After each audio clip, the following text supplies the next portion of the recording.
Kaluki is many things. He's an African youth, he's a climate advocate, he's a son of the African soil, a go-getter and nature-based solutions practitioner.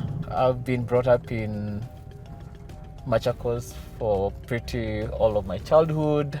Machakos is a semi-arid characterized vegetation zones in the country. I'll see my mom and women in the village having to walk long treks to find water. That was a cause of concern for me.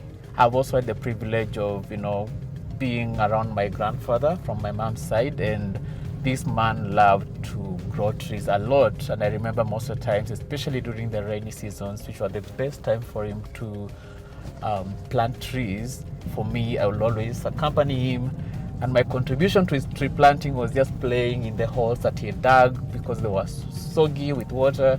It was fun for me to play in the mud. And I remembered some years after, me helping him go on these trips to plant trees, I, go back after closing boarding schools. And to my surprise, there was a forest. And I remember asking him, like how did you manage to grow this, forest?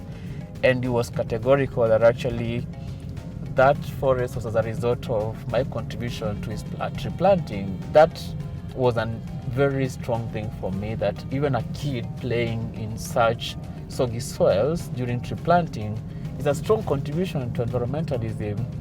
From that point on, I just knew I wanted to do an environmental degree, and that explains why I chose 4 degree courses at the University of Nairobi. I joined Youth for Nature in 2019. In my capacity, I was a regional coordinator for Africa, and my job was to mobilize storytellers and impact projects to be showcased in New York. And so in 2020, we had a chance to think about what we can do regionally. And personally, I thought an impact on the ground project made sense for Africa, a way that allows us to, not just talk the talk, but walk the talk. So I, started this idea with Marina, Youth for Nature founder. I fronted to her, and she was like, "That's an amazing thing, and I think you can get something out of it." In the long run, I proposed INUKA, and it sounded very well. I remember when I joined the Youth for Nature team in 2020 during the COVID time, we were doing a lot of advocacy work, we were doing a lot of knowledge sharing because this was very important at that time. But I also remember that, I was part of the African team. And then I remember then the regional director, Kaluki Paul, was really talking to us a lot about the idea of restoration, about on-the-ground works, about nature-based solutions on the ground. And I think this comes because of the unique challenges of the realities and the needs of people in our regions, in our communities, in our countries, because we were part of this and we understand how important restoration work could be on the ground.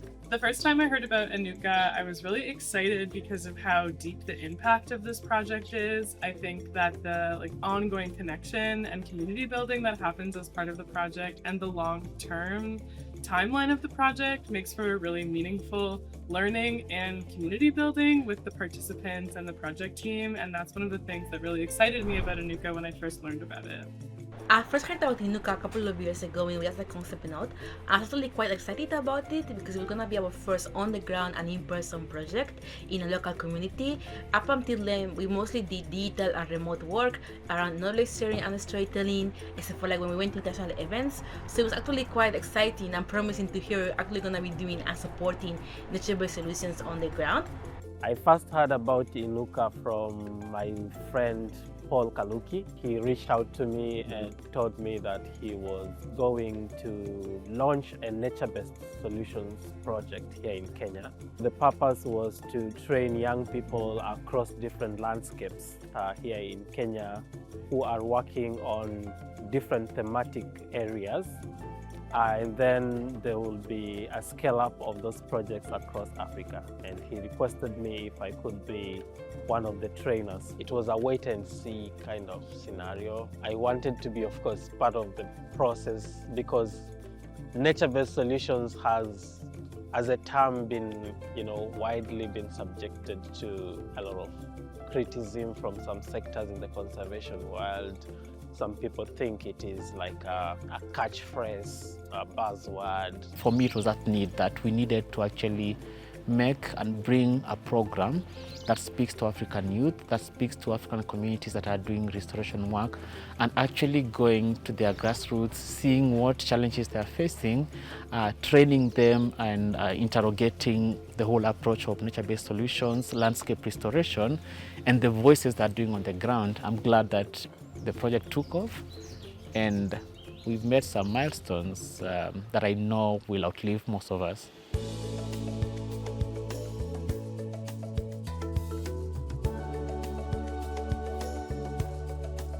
In my mind, I was like, how will this play out in the Kenyan scenario? I accepted to be one of the trainers because they are, of course, the IUCN standards. They are agreed standards for nature-based solutions. At that point, I was just like, okay, let's try it and see how it goes. INUKA was an interesting story that started with an ambitious idea that Kaluki and I were sharing during her visit that Kaluki once made back in the year 2019-2020. We, in 2020, sent the first proposal to DEFRA, and they had actually promised to give us some serious money to support our program. And we were looking at possible ways of collaborating, then in ensuring that we can participate in joint proposal. We did a joint proposal that COVID came and everything went silent. So part of that disappointment from DEFRA, and of course we understand because donor priorities in a pandemic, you had to put money where it was needed most. So I had to reorganize and really rethink the strategy, the plan, and even the vision, the goals of this project, and the timelines on the same. And just about that time, back in again in 2021, 2022, again that conversation came that the joint proposal that we developed needed to be refined and fine-tuned because of a possible funding. And I remember we were on this funder update meeting with Marina and some of my colleagues. And we were just, bringing them up to date on what is happening. And totally unrelated, I remember it got to my time to talk about what we are doing in the region. INUKA was never in the future, but I realized the more we were talking, the more the donor was not picking interest. And then I just said, actually, we also have this particular on-the-ground project that we are proposing. It's on nature-based solutions and how it means for us to implement with youth, supporting them, micro-granting them, and training them around the IUCN nature-based solutions standard. And for a split second, I saw the funder just lighten up. This is Climate Works Foundation, of course. And from that point, I just built on that. And I remember Marina just texting me and telling me, Kaluki, you have to keep talking and, woo them in. So that is how then INUKA gets the funding. And that fueled me to sort of now, update the concept note, now just refine everything and think about the whole, like hiring processes, policies. And initially I was just supposed to be the project director and then working with a single person as my assistant or coordinator. But I did see the sense that we could choose to support one person and still have an impact, but we could choose to work with more people and have some multiplier effect. So that is what explains how INUKA ended up having two co-coordinators. One is male, one is female. INUKA found me when I was just doing my program at the Yale School of the Environment, and it aligned seamlessly with the work that we are doing at that program. And I personally believe that given an opportunity, I'll bring the new perspectives that I have acquired from this Ivy League institution and the expertise from that to the grassroots, to the benefit of the people that are doing this work on the grassroots, obviously understanding the vulnerabilities around implementation of such projects, but also the opportunities that it presents if implemented right. And so it was my desire to be part of the change that we so much envision, and that is what led to me developing an interest and applying for the position. And here we are. When I saw an opportunity at INUKA, I was a bit hesitant to apply. That's for sure, because I'm in Mombasa.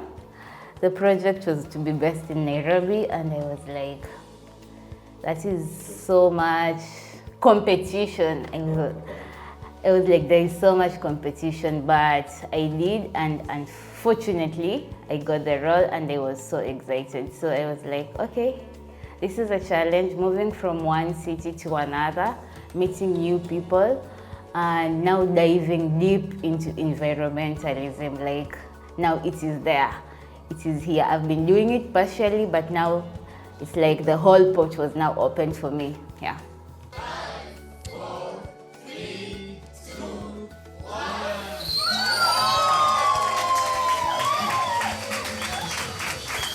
Tuinuke sasa, tuinuke sasa, tuinuke zetu yetu.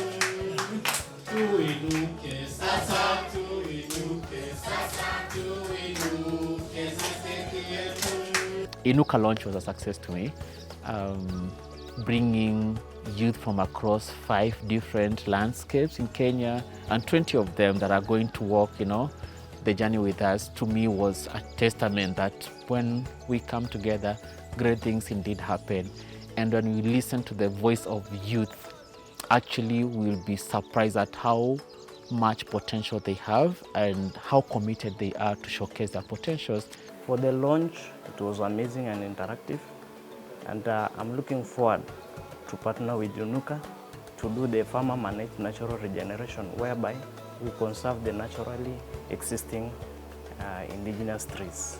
Being at INUKA and being a partner, actually an actor for the INUKA program, is a plus, and it's going to help me, and it's going to help me even in training the youth that we have in the organization, and also working with the team that we have here. And so just witnessing that launch and being able to launch INUKA for me was, and it still remains, my biggest highs, and I'm glad that that moment happened.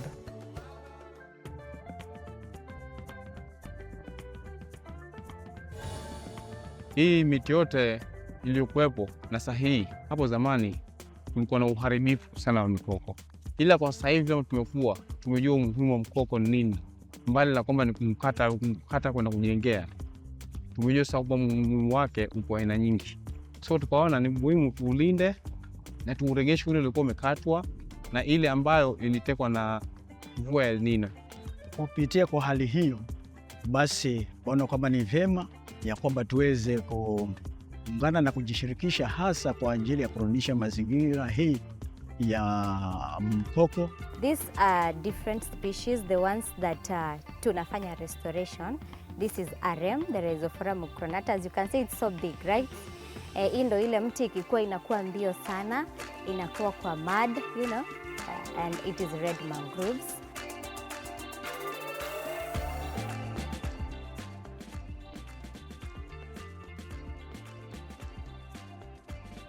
INUKA has helped in the training, one in the training of nature-based solutions and how impactful, what it means, how it's conducted and all that. It has been the stepping stone on our ecotourism program. It is INUKA that has pushed the agenda. As much as we had our own plans, the first stone to be laid has been through INUKA. We came up with another way of a touristic attraction of constructing a boardwalk.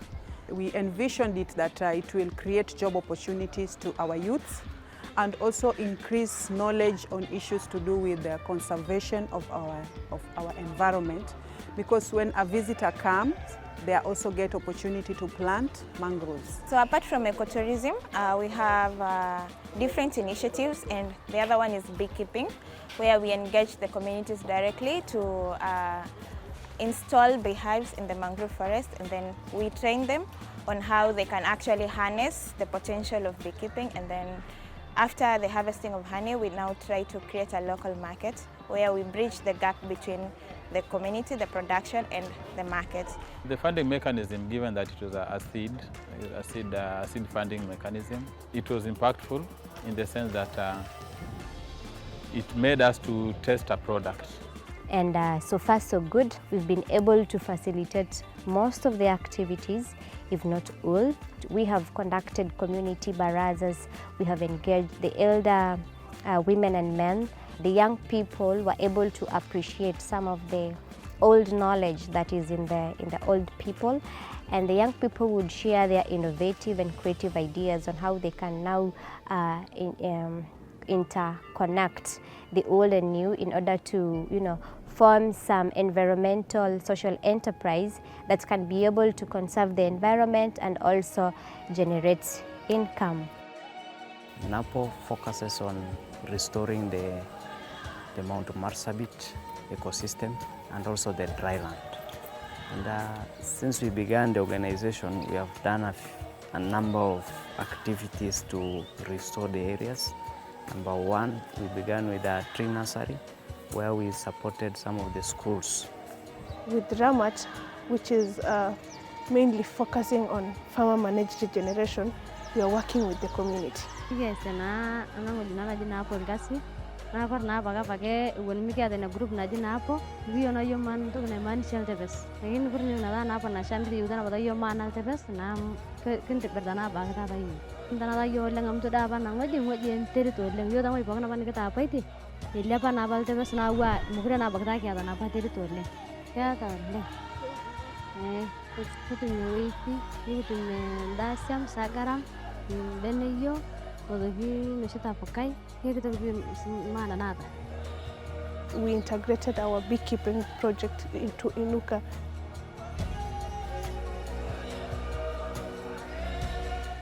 Friends of Ondiri is an organization that was first registered in 2016. It was registered to, one, restore biodiversity. It was registered to control pollution of waste because people used to dump waste inside the wetland. It was registered to bring the people together, the community, and that is why it is called the Friends of Ondiri. These are the people who care about the swamp and the status of the swamp. INUKA is the best thing that has ever happened to us as an organization because it's the first funded successful activity that we have had to engage, and right now we are paying back for what happened like 10 years ago. That's how you have the floods and everything. I remember that when INUKA accepted to partner with Friends of Ondiri, the first thing they did was to select a group of youth from our membership who are trained, and a lot of capacity building took place. So by the time they were coming to implement the project that we had requested, they were already not only empowered but also inspired by INUKA, and that's how the idea of the botanic garden was implemented. INUKA came in at the right time. When we received the micro grant, we embarked on the journey of establishing now the botanic garden that we've been talking about. Our hope is to establish at least 20 of them within by the end of 2026, and we have begun. We are sure with the micro grant we can be able to do 2. We have a site for another one that we'll be doing shortly after this, and we can be able to manage that. Today, when you go to the botanic garden, you're going to find that we have very rare species of trees that are growing there. Species that probably you will see them once in your lifetime, and they are there. Therefore, it is not only a botanic garden, it is going to be more of a biological supermarket, whereby some of the trees that became extinct in this region will be found there. Right now, our dream for the botanic garden has already outlived us because we are now talking about enhancing communities outside. We are talking about starting other botanic gardens in the neighborhood. So it is not something that we had foreseen. It is something that has, just come up because this is the progress of the project. We got involved with Ondiri about 18 months ago, and some friends of mine in England started supporting them. And Ondiri, we've already started the botanic garden next door, which is great. So they've taken a lot of our trees, and we're very much hoping that within 25 years that Ondiri, the botanic garden in Ondiri, will look like Brackenhouse. It takes time. People don't, we've been at it for 25 years now. And I think our success shall be measured by what you call the biodiversity indicators. For example, some of the species that are noticeably missing within the wetland are the yellow-whiskered green bull, which you'll clearly hear within Brackenhurst. We have the Narina trogon. all of which ought to be at Ondiri wetland. But once we establish a successful tree cover, then that is one of the indicators that we shall have. INUKA has actually helped us to start something that is going to be more than what we thought.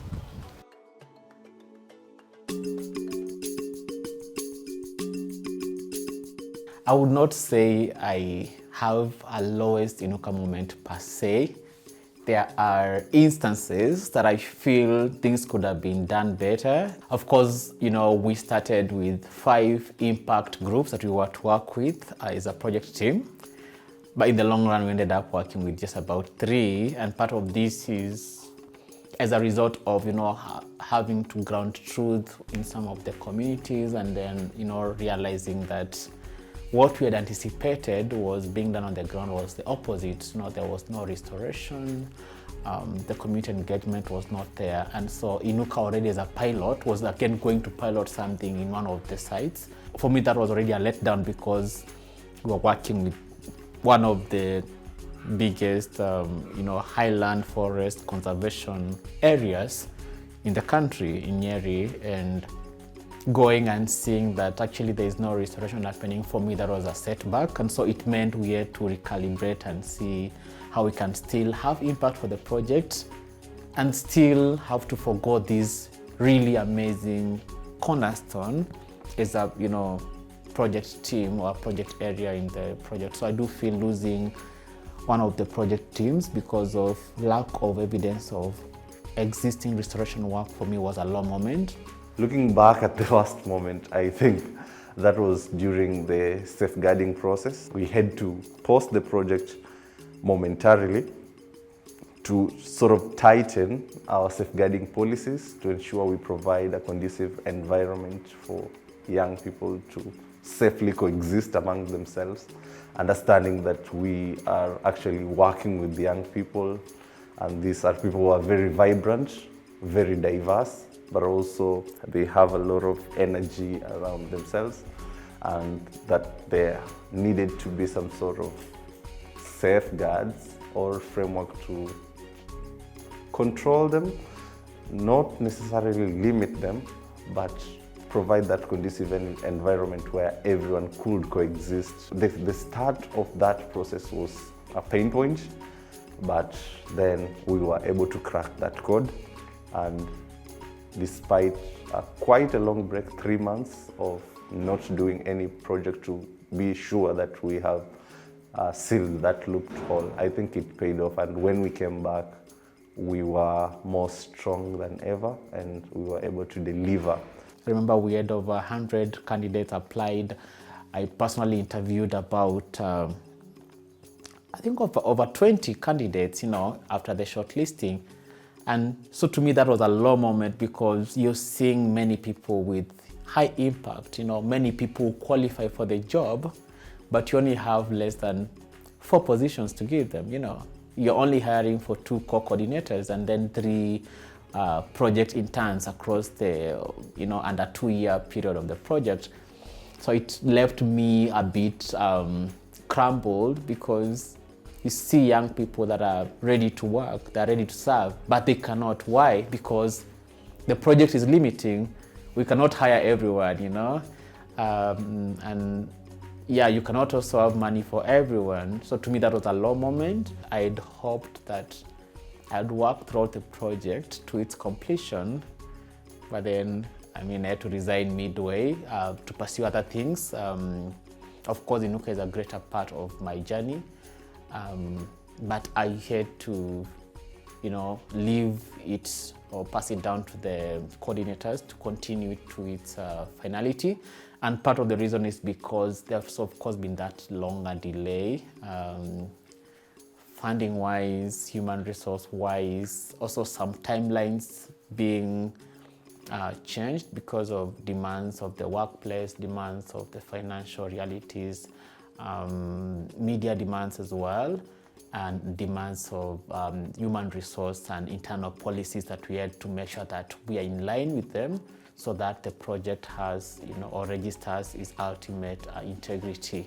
But the bottom line is they made us stronger, and we're where we are now. When Kaluki left again, that was there was a set of emotions. Particularly, it was gloomy, I think, to begin with. But I think Kaluki also was very strategic in his exit. He prepared us, I think, a month or two in advance, and mentioned that we didn't come to this project by accident, and the fact that we have been able to collectively implement until this point, we definitely had what it takes to move the project forward. And I think also by him leaving, it in a way opened our innovativeness around the project and looking at what other ways can we maneuver to still implement the goals that the project initially intended, even without the visionary behind it. So I think for us it was a moment of growth and moment of self-belief and confidence that we are the leaders that we think we are. The fact that we had to drop some groups who were part of the pilot, and then their allocation for their grants was the one that was used to continue some of the implementation of the project. This shows that the funding that was dedicated for INUKA was not enough. If there would have been more funding, more youth would have been supported, more youth would have been giving testimonials on how INUKA has really impacted their lives. But we initially wanted a youth group of around 20 youth, but now we are working with 12 youth. So that is a bit challenging for us. We really appreciate INUKA because you can imagine, were it not for this funding for nature-based solutions are still not much. So we see it as a gap.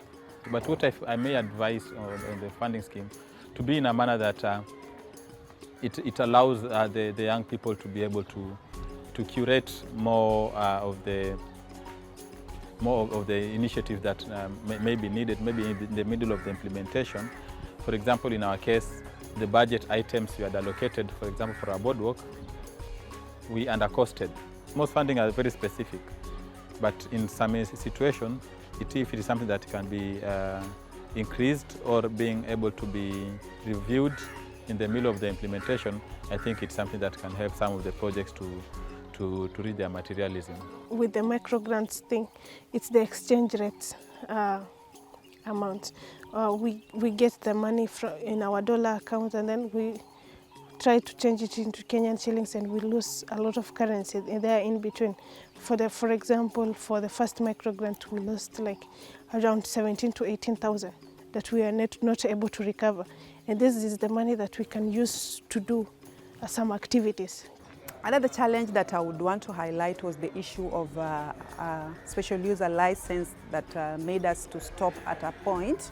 So the license took us a process to get, which we were just finalizing. So at a point we had to stop the Mangrove Resource Center processes and even the boardwalk. So we stopped at 30 when we were supposed to arrive at 80 meters or 100 meters. So we're just waiting for the license to be signed, then we proceed. So we see ourselves continue with the construction of the boardwalk even beyond the project period, which we didn't want it, but it is beyond us. It's not easy to bring the community together. We have to follow up more. We have to put more energy on restoration works, because you have to tell someone from zero why restoration, why plant a tree, why manage this tree.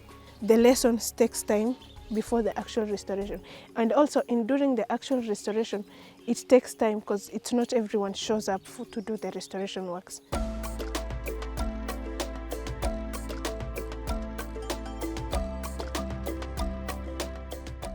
Has INUKA been impactful? Yes.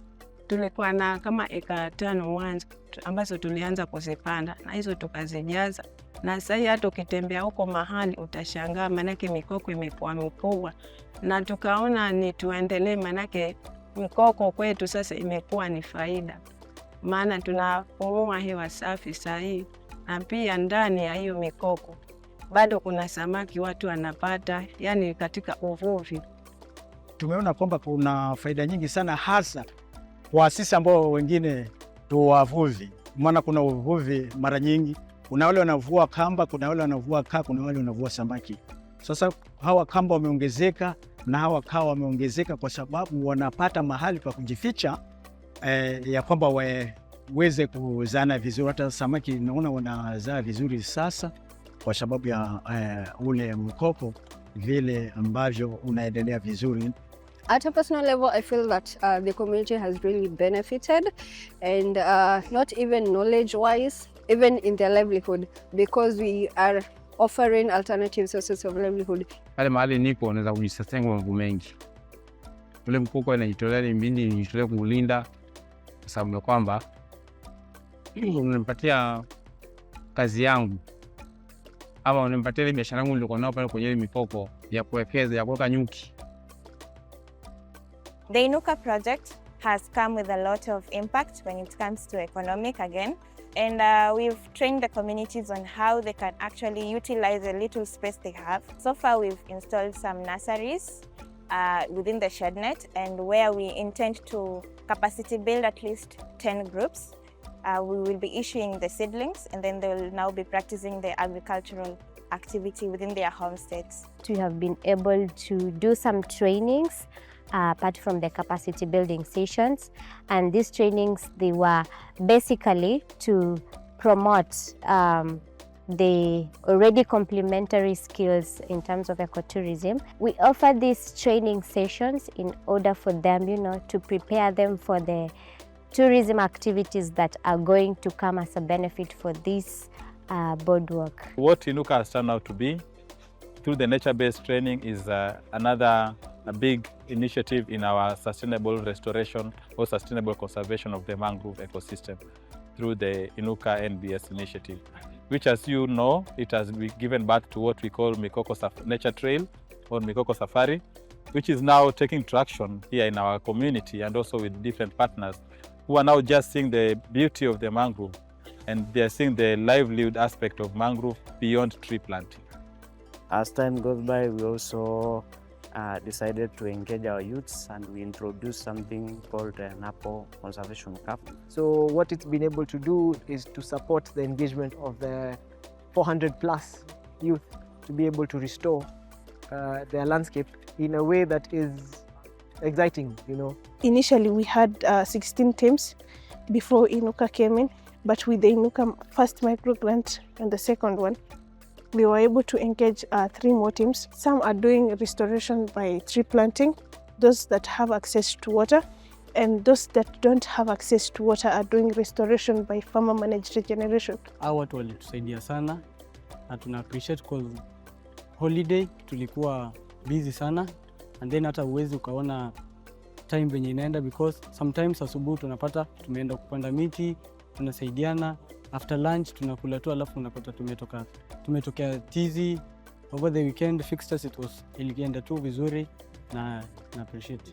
I've come to watch the game because I actually support what Napo is doing. This football brings us together, and also we plant trees. It encourages the youth to plant trees.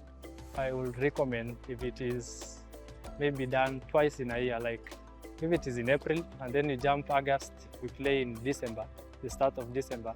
That will bring the youths together. So that will lead to planting of more and more trees. It's not conventional to see football players, each of them dedicating a site, or assisted natural regeneration in a dryland area. So that's what those pilots are what have helped NAPO to be able to test our ideas. With INUKA, we are able to purchase more seedlings, and we are also able to have continuous water supply to the nursery. From the first micro grant, we were able to sell the seedlings that we bought then to a school where they're implementing a project of tree planting.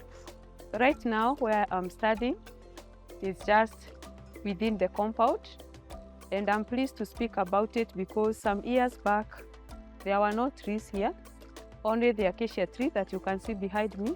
This project has come to empower us a lot from NAPO, and we really appreciate the support that you have given us, which is also making the environment to become more friendly and even more relaxing for everyone who is coming here, and also for us who are living here. Ondiro Wetland has been more of an education center where people come to learn. But there was a gap because we didn't have a space where they could come and learn about trees and shrubs.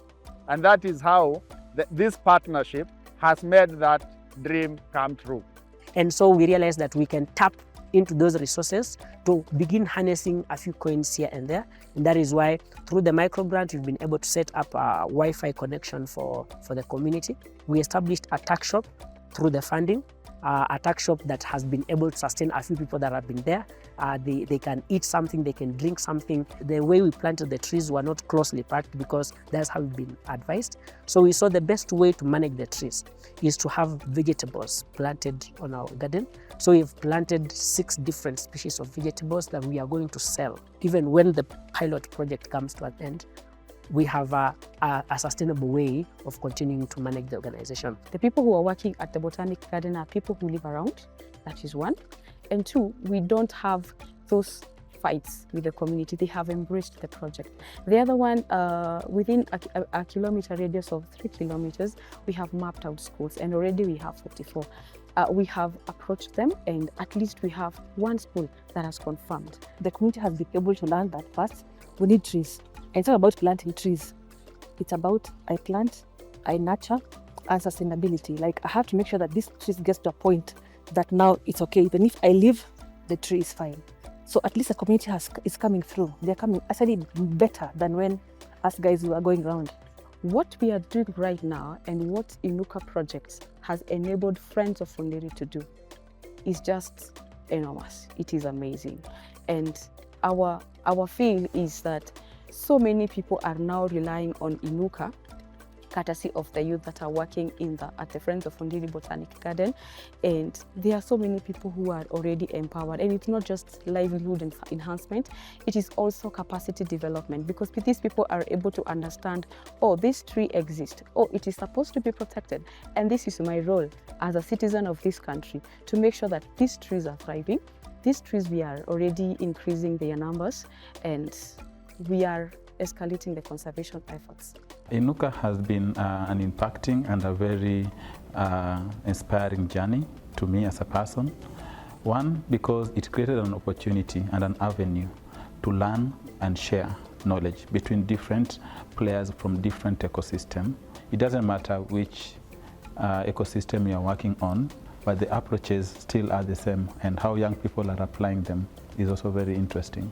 I love telling my stories using digital platforms and social media. This INUKA project has been a game changer to me, because I used to know that social media is just for slaying, posting my photos and all, but now I know that I can impact young people on environmental issues and tell my stories to the world on the same and bring more people on board. Learning the aspect of storytelling, especially using NBS in agriculture, and that is something that we are doing and implementing at our botanical garden. And of course, being able to share the stories when we are talking to the community has been very, very important for me. That is something that I've been waiting for, but I didn't know how to approach it. So today I am a better person. I have learned, and I believe it's going to be seen from my LinkedIn, my social media handles, and the way I'm working around conservation.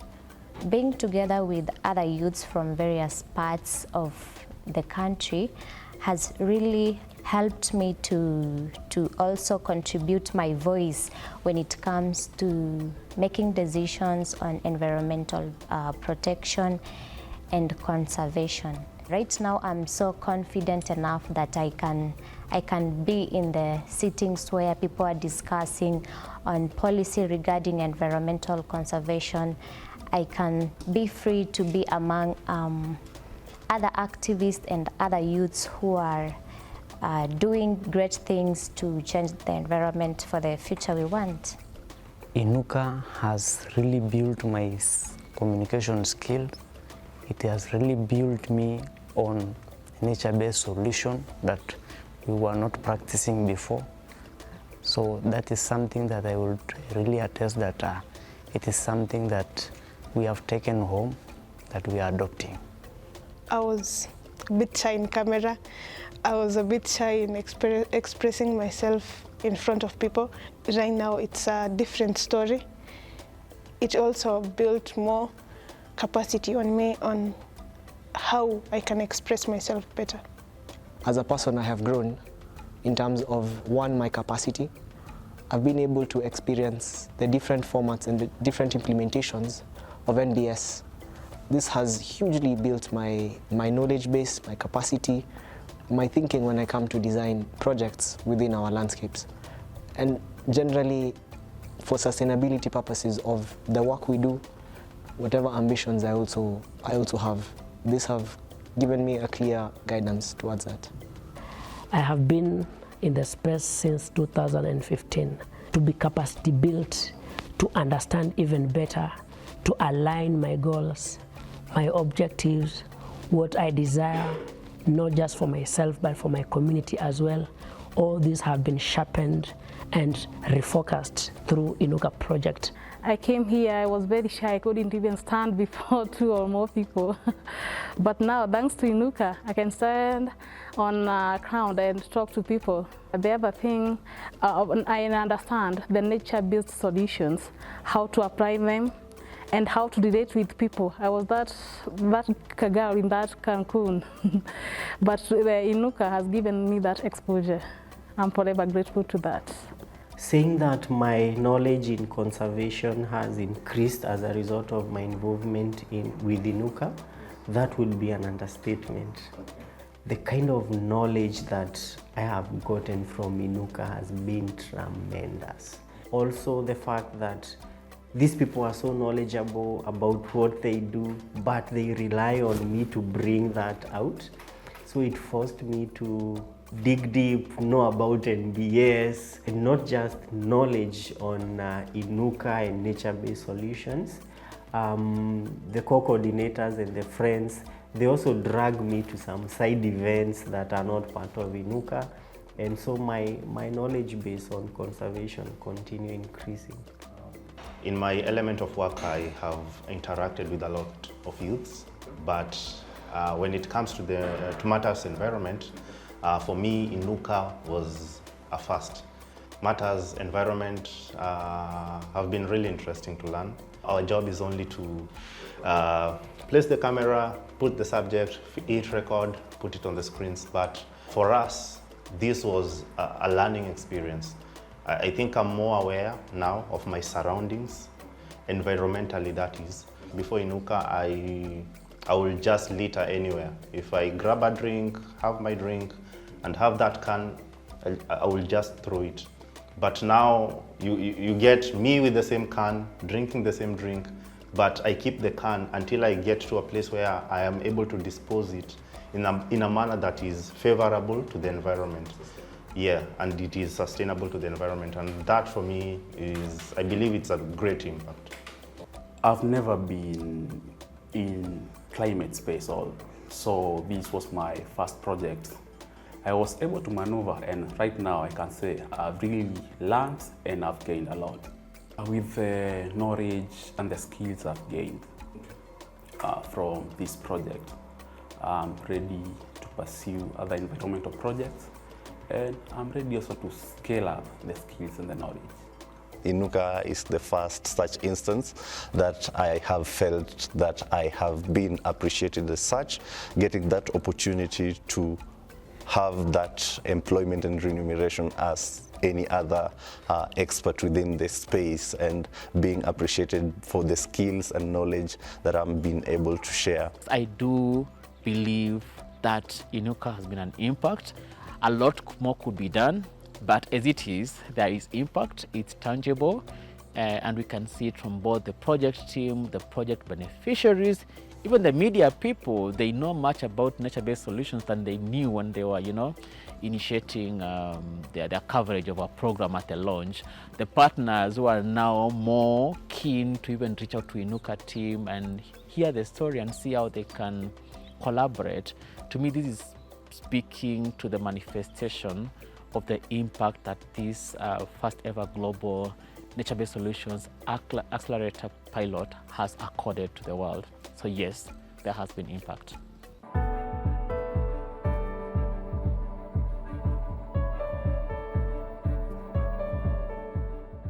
We've learned so much from INUKA, and now I think we can take what we've learned over this INUKA program and also with all the policy work that we have done, and then we can look at nature-based solutions in a more holistic manner, not just talking from the policy, not just talking from the on-ground implementation, but combining both to kind of make recommendations of what needs to be done. I'm so excited to see where this goes in the future. I think I've seen some really incredible deep reflections from the INUKA team as they've been working through their monitoring and evaluation and learning. And I think that this is going to lead us to really resilient and long-term sustainable work in INUKA, in an INUKA scale-up, but also for the youth movement and the climate and nature movements more broadly. And I'm really excited to see where that takes us. Of course, there's so much still that we can learn from this project and so much things we can do much better. And I'm really looking forward to see what happens, both for us as an organization and Youth for Nature, but also for all the things we supported in INUKA, what they might do, what they might bring to other communities, to other projects they might partner with. Yeah, I feel like it's really exciting, and I hope that this momentum that we have created can continue and perdure for the following years as we are all working together to address this climate and biodiversity crisis. We want to see that more young people, more groups are supported. I know we started with 5 and ended up with 3. We want to support even more groups, and how we do that, we'll leverage more on the experience that we provided to the few youth groups that we started with. So how then will we create a community of practice amongst African and Global South youth so that we can have an horizontal way of knowledge transfer between these young people and sharing experiences and best practices that will then spear restoration across landscape, because they say restoration happens best at landscape level and restoration doesn't know any borders. So how do we create this interconnectedness among young people that they can share knowledge, skills, experiences, and also networks so that we achieve the change that we want across landscapes, both in Africa and the Global South.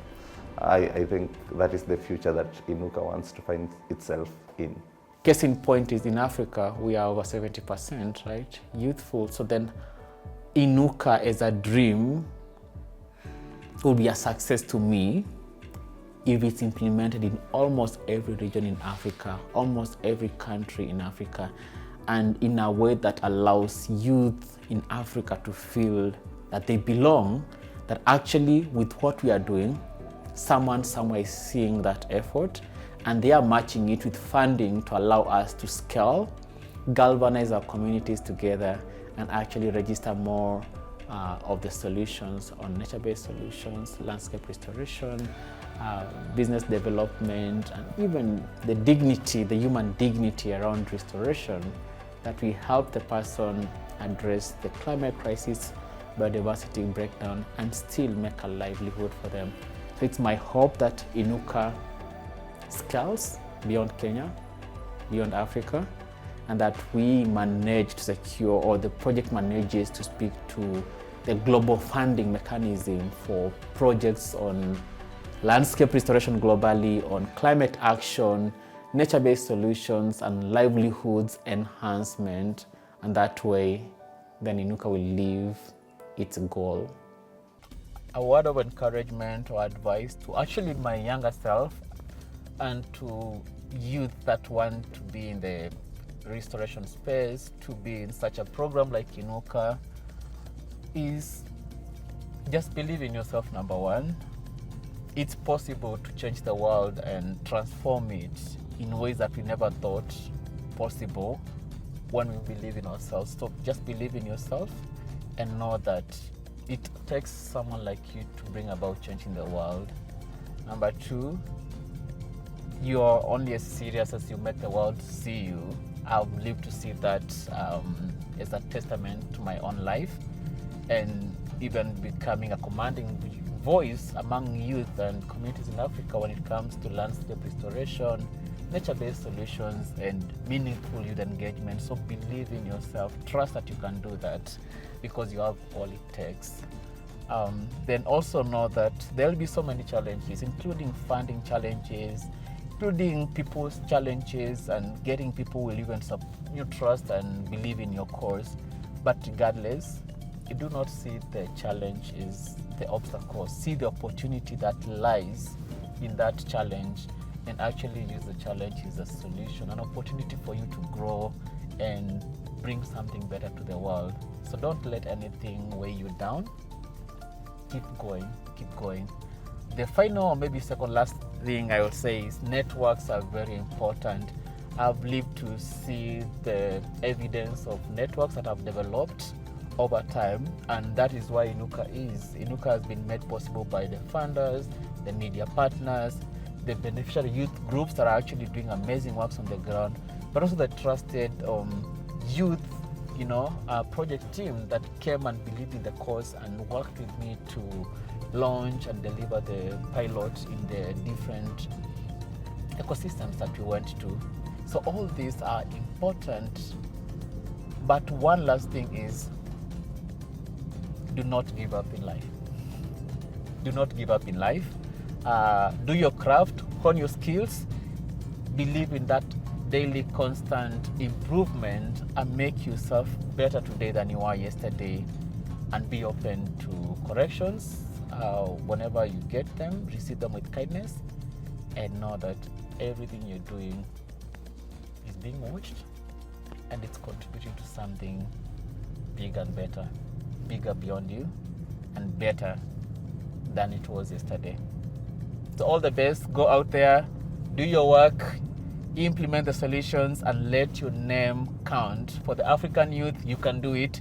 It's your time to shine. We can restore our landscapes, we can transform our communities, and we can leave a legacy that the future will remember us for and will be proud to say that we came, we lived, and we brought about the desired change in our world today for the Africa that we want.